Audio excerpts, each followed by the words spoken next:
Assalamualaikum warahmatullahi wabarakatuh. Perkenalkan kami dari kelompok algoritma pemrograman dengan saya sendiri atas nama Zalmira Latia dengan NIM 187241058 dan rekan saya. Saya Kisnaya Penggimaisya Putri dengan NIM 187241039. Dan saya Meisya Kamaladina Azara dengan NIM 187241038. Dan di sini kami akan presentasikan mengenai game Tic-Tac-Toe dengan komputer yang akan selalu menang. Di sini saya ingin menjelaskan lebih dahulu tentang apa sih itu tic-tac-toe. Tic-tac-toe sendiri merupakan permainan papan klasik yang biasa dikenal oleh anak-anak karena aturannya sederhana dan mudah dipahami. Permainan ini dimainkan oleh dua pemain secara bergiliran. Tujuan utamanya untuk menandai simbol X atau O secara bergantian di sebuah papan yang berukuran 3 kali 3.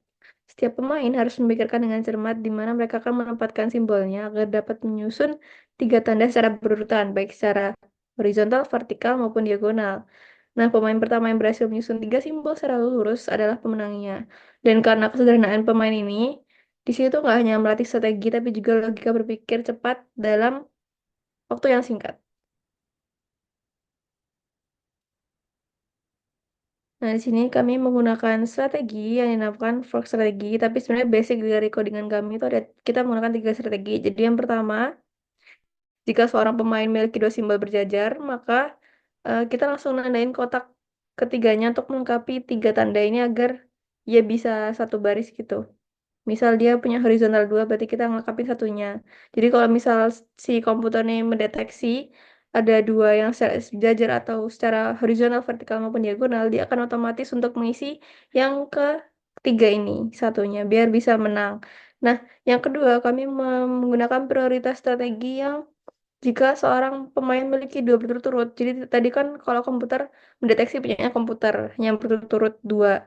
Nah, sekarang kalau misal dia mendeteksi lawan atau pemain yang punya dua kotak secara berurut-urut, baik itu horizontal, vertikal maupun diagonal, maka komputer akan otomatis memblokir di kotak ketiganya agar si pemain ini tidak akan menang dan pemenang itu akan selalu jatuh ke komputer atau jika itu emang permain optimal maka akan menjadi seri.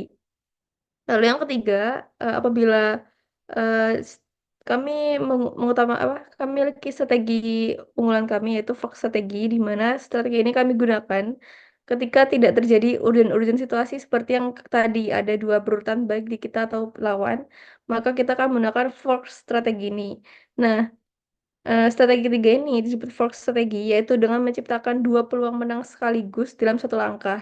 Jadi walaupun lawan memblokir satu baris, misal si komputer kayak punya dua dua kotak dalam satu horizontal, vertikal maupun diagonal, ketika diblokir oleh lawan, komputer tuh punya dua kotak lain, baik tuh di garis yang lain, di vertikalnya, horizontal maupun diagonal.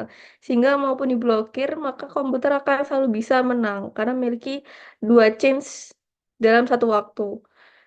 Nah, dengan pemahaman penerapan strategi-strategi ini, itu akan sangat membantu komputer agar bisa bermain secara taktis dan nggak hanya menebak posisi secara biasa, sehingga permainan bisa terjadi secara optimal. Bisa di next. Nah, di sini saya akan menjelaskan mengenai dua kemungkinan di sebelah kiri dan sebelah kanan. Sebelumnya saya ingin memberitahu dulu jika komputer kami itu disetting untuk bisa bermain terlebih dahulu. Jadi pemain gamenya itu bermain yang kedua. Nah, di sini ada dua kondisi ketika di sebelah kiri, ketika eh, si pemain game ini tidak mendapatkan langkah pertamanya di tengah papan. Jadi dia ngambil di tengah, bukan di ujung-ujung gitu. Maka peluang menang bagi komputer itu akan sangat besar karena pemain si komputer ini akan punya banyak pilihan strategi untuk menciptakan tiga simbol berurutan dengan mengambil pojok-pojok-pojok. Nah, namun jika pemain kedua ini atau si usernya ini mengambil langkah pertama dengan menempatkan simbolnya di tengah, maka permainan akan menjadi lebih seimbang. Dan dalam kasus seperti itu, pemain si komputer ini masih bisa menang jika lawan itu membuat kesalahan atau tidak bermain secara optimal. Tetapi peluang untuk hasil seri ini akan jauh lebih besar karena si pemain user ini udah ngambil di tengah. Seperti itu. Nah, dari gambaran pada slide ini itu, dua slide ini itu menunjukkan bahwa skenario langkah demi langkah, bagaimana pemain pertama atau user itu bisa pemain pertama atau komputer itu bisa menang jika pemain kedua itu tidak hati-hati. Jadi komputer itu jadi komputer kami sudah disetting untuk bisa selalu menang kecuali jika lawan itu emang tidak bermain secara optimal. Nah, jika lawan tidak bermain secara optimal, maka hasil yang paling optimal bukanlah menang tapi adalah seri. Dan itu menunjukkan bahwa seri itu merupakan hasil yang optimal juga. Jadi komputer bukan berarti harus akan selalu menang seperti itu.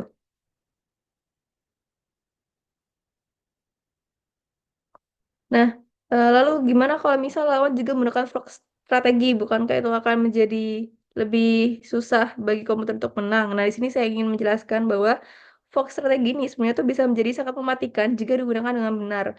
Nah, tapi strategi fork ini hanya mungkin jika pemain pertama atau user menempatkan simbolnya di salah satu dari empat sudut papan pada langkah pertama. Jadi, cara strategi fork ini pemain pertama si komputer tuh harus taruh di empat sudut, baik tuh di atas bawah atau kiri kanan. Nah, jika langkah pertama ini ditempatkan bukan di sudut, maka itu nggak akan muncul peluang fork yang kuat. Nah, jika kedua pemain ini menyadari dan memainkan strategi fork secara bertahan dengan cermat dan sama-sama optimal, maka permainan akan terus berlanjut dengan kedua belah pihak ini akan saling memblokir langkah satu sama lain. Akhirnya, permainan ini seperti yang saya jelaskan tadi akan berakhir seri, karena nggak ada celah untuk yang bisa dimanfaatkan menang. Nah, intinya tuh ketika dua pemain sama-sama menggunakan strategi terbaik dengan strategi fork dan tidak melakukan kesalahan, ya hasilnya akan imbang dan ya sama-sama optimal. Nah, inilah mengapa TikTok tuh juga bukan sebagai permainan yang sempurna. Karena jika dimainkan dengan benar, tidak ada yang menang ya, tidak ada yang kalah. Seperti itu. Baik, selanjutnya kita akan masuk ke function breakdown-nya. Nah, di awal banget kita akan menggunakan library Java Util Scanner, di mana library ini akan digunakan untuk membaca inputan dari pemain. Nah, lalu kita memiliki public class board di sini. Lalu kita menginisiasi integer array data, di mana ini akan menyimpan kondisi papan permainan. Dia akan menyimpan nilai 0, 1, ataupun min 1. 0 itu jika tidak ada yang bermain, 1 itu X, min 1 itu O. Nah, lalu juga ada private integer turn, di mana ini dia menyimpan giliran pemain saat ini. Jadi sesuai gilirannya. Lalu ada function board. Nah, function ini itu akan membuat papan kosong berukuran 3 kali 3. Dan juga dia akan menentukan di this turn itu dia menentukan siapa yang mulai lebih dahulu. Next slide. Lalu kemudian ada function display. Nah, function ini itu akan menampilkan papan permainan ke layar. Uh, di loopingan yang ini, ada di loopingan ini, dia itu akan mengecek isi tiap kotak pada papan dulu nih. Nah, kemudian setelah mengecek isi tiap kotak, dia itu akan menampilkan simbol sesuai isi kotak pada switch case ini. Kalau 0 itu dia strip atau gak ada isinya, min 1 itu O dan 1 itu X. Kemudian setelah dia udah ngisi nih, nah dia akan pindah ke baris baru setelah mencetak satu baris. Itu pakai sistem outprint new line. Kemudian dia akan menambahkan spasi antar tampilan papan itu menggunakan sistem outprint new line /n/n. Next. Nah, kemudian ada function setBoard, di mana function ini eh, akan mengisi kotak papan dengan giliran pemain saat ini. Jadi awalnya dia tuh ngecek dulu datanya, ngecek dulu kotaknya, apakah baris dan kolomnya itu kosong. Nah, kalau misalkan iya, itu dia akan mengisi giliran saat ini. Jadi dia mengisi dengan turn.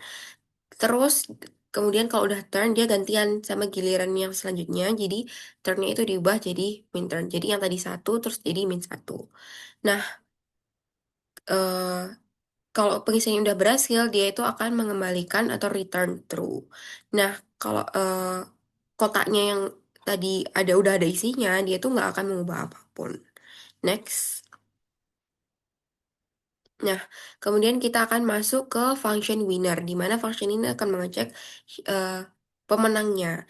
Jadi di yang pertama ini, looping pertama itu dia akan mengecek baris baris apakah ada yang sama, bernilai sama, atau ada yang nilainya nol. Nah, kalau nilainya dia eh, kalau dia memiliki nilai yang sama, berarti pemainnya merupakan return pemain itu. Jadi kayak dia yang menang. Terus kalau di kolom yang looping kedua ini adalah untuk mengecek pemenang di kolom. Lalu yang ketiga ini dia itu akan mengecek diagonal dari kiri atas ke kanan bawah. Lalu yang selanjutnya adalah mengecek dari kanan atas ke kiri bawah. Nah, tapi kalau eh, apa namanya nggak ada pemenang, kayak waktu dicek dari semua itu dia nilainya kosong, nggak ada yang punya nilai yang sama gitu, berarti artinya belum ada pemenang. Jadi permainan permainan masih berjalan. Oke, selanjutnya ada function game over. Jadi dia itu ngecek dulu apakah sudah ada pemenang atau belum. Kalau udah ada pemenang, dia nanti akan mereturn true. Terus dia juga akan ngecek apakah masih ada kotak yang kosong di papan. Nah, kalau masih ada kotak yang kosong di papan, artinya tuh permainan tuh belum selesai dan game itu masih lanjut berjalan. Nah, tapi kalau nggak ada pemenang dan semua kotak itu sudah terisi, artinya game itu seri. Jadi dia akan mereturn true.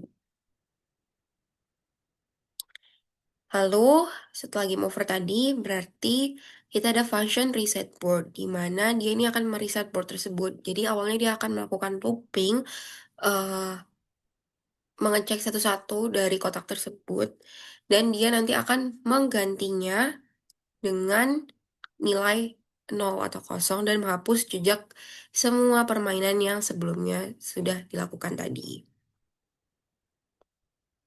Oke, kemudian kita ada function computer move. Nah, di function computer move ini kita itu punya inisiasi dulu base score, di mana base score ini untuk menyimpan skor tertinggi dari semua kemungkinan langkah. Kemudian ada base row dan juga base column. Itu dia menyimpan baris dan kolom langkah terbaik dari komputer.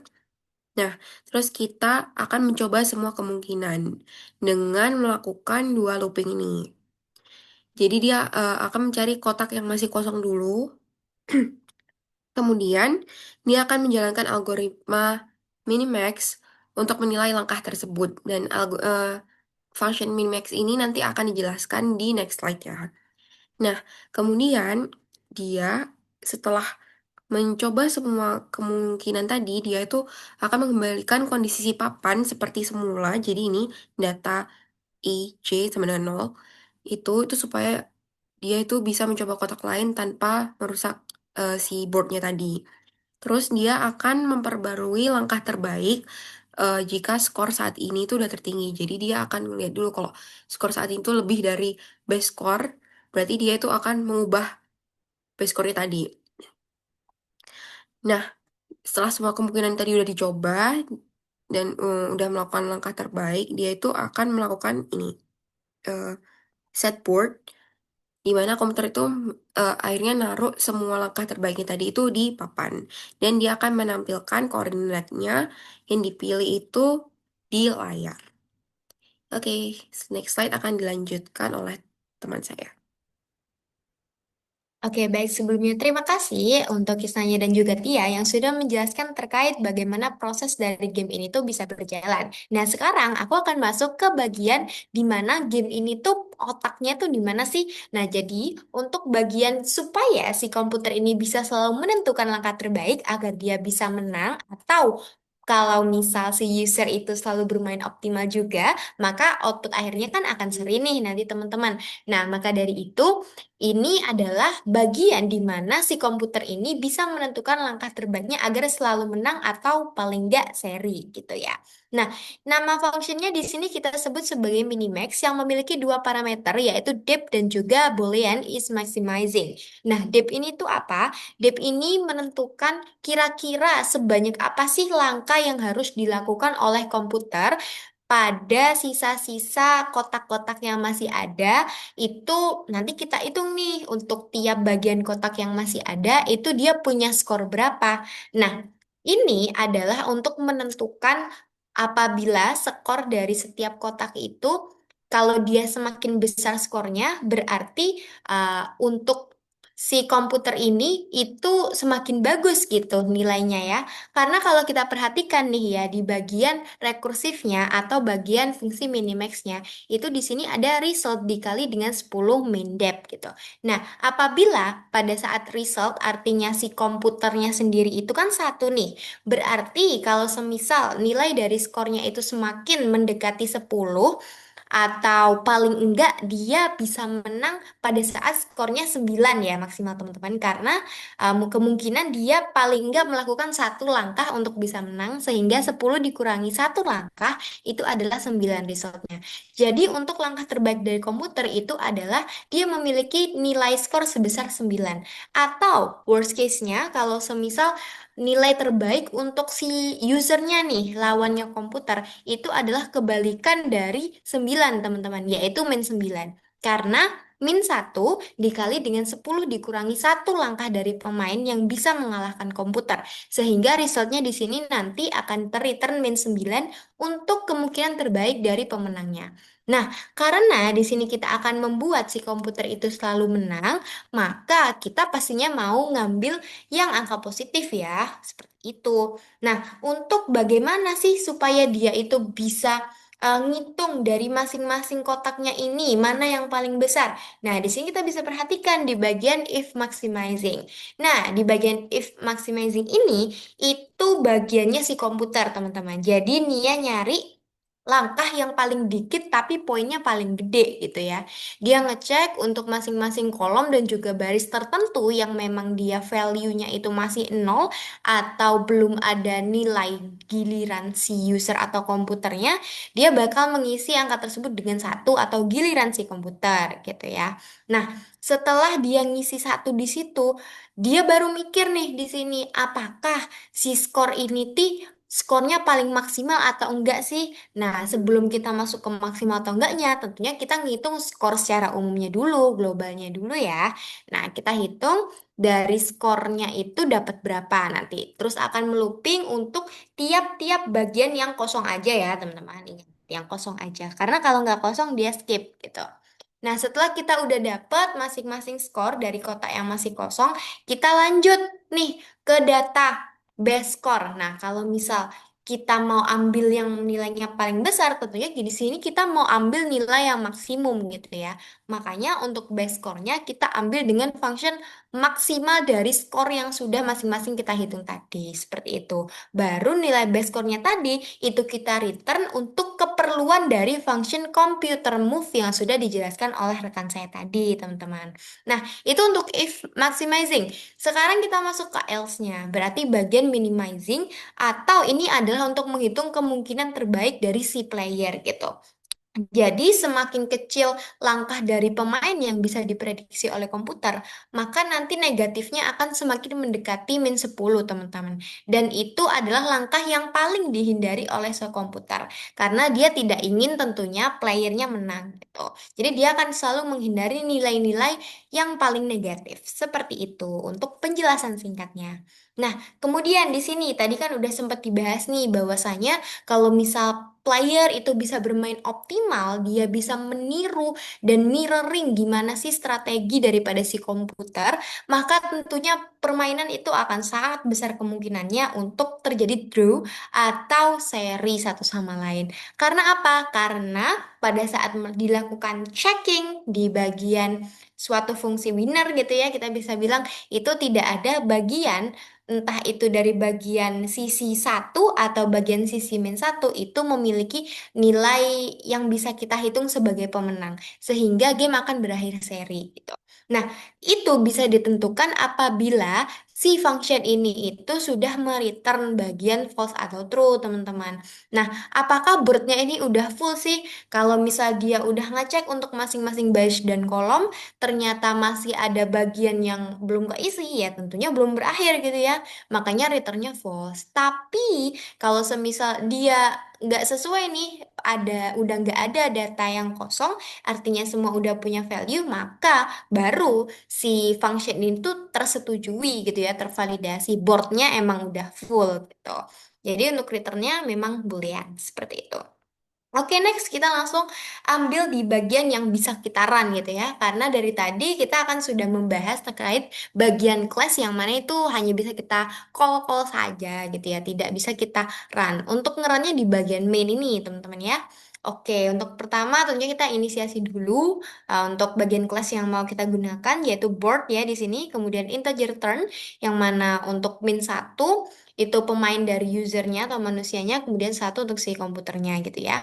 Nah, supaya mudah nanti kita manggilnya kita simpen aja untuk bagian kelasnya tadi fungsinya ke dalam variabel yang namanya x gitu. Supaya nanti kalau kita manggil suatu fungsi yang ada di dalam class board gitu ya, kita tinggal panggil dengan x dot fungsinya seperti itu. Oke, gamenya akan dimulai dengan ya keterangan pada umumnya gitulah ya. Tic-tac-toe, player versus komputer. Terus kita beri keterangan supaya tidak bingung si pemainnya. Ini untuk keperluan user experience juga gitu ya. Takutnya si usernya bingung nih, X ini aku apa sih komputer gitu. Jadi kita inisiasi dulu lah istilahnya. Untuk X ini adalah untuk si pemainnya dan komputer itu O gitu ya.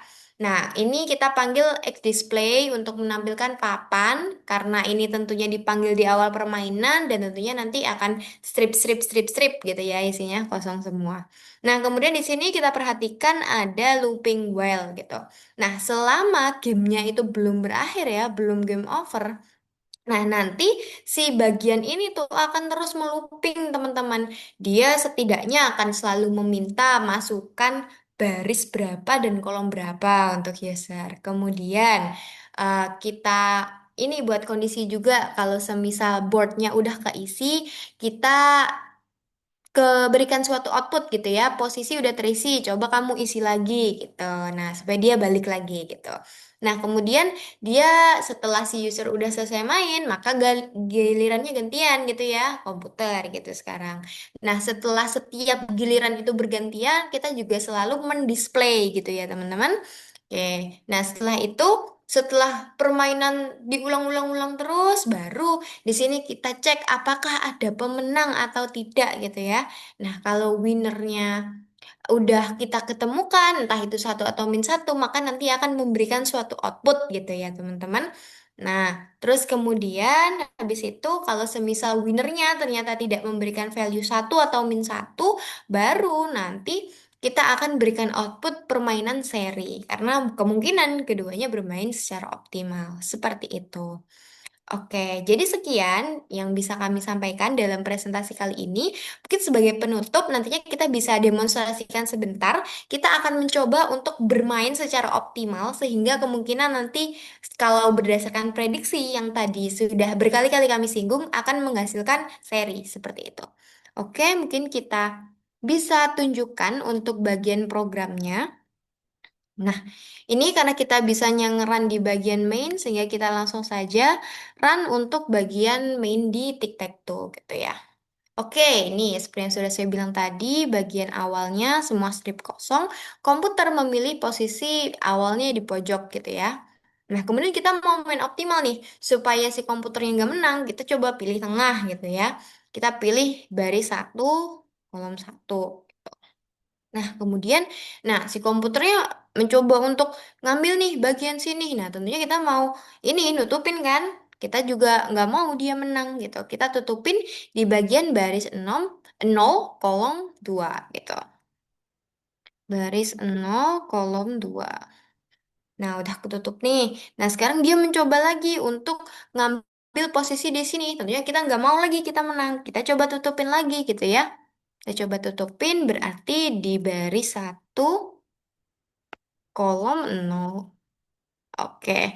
Nah, sekarang karena posisinya seperti ini, maka ya kemungkinan besar ini gamenya akan berakhir seri gitu ya. Kita coba di mana aja gitu. Misal di dua baris 2, kolom 2, ya komputer mau nggak mau harus mengisi di bagian yang masih kosong. Dan akhirnya permainan berakhir dengan seri atau draw, karena keduanya bermain secara optimal. Seperti itu, jadi kurang lebih itu yang bisa kami sampaikan. Terima kasih atas waktu dan perhatiannya. Kami mohon maaf apabila ada kekurangan ataupun salah kata. Kami akhiri, wassalamualaikum warahmatullahi wabarakatuh.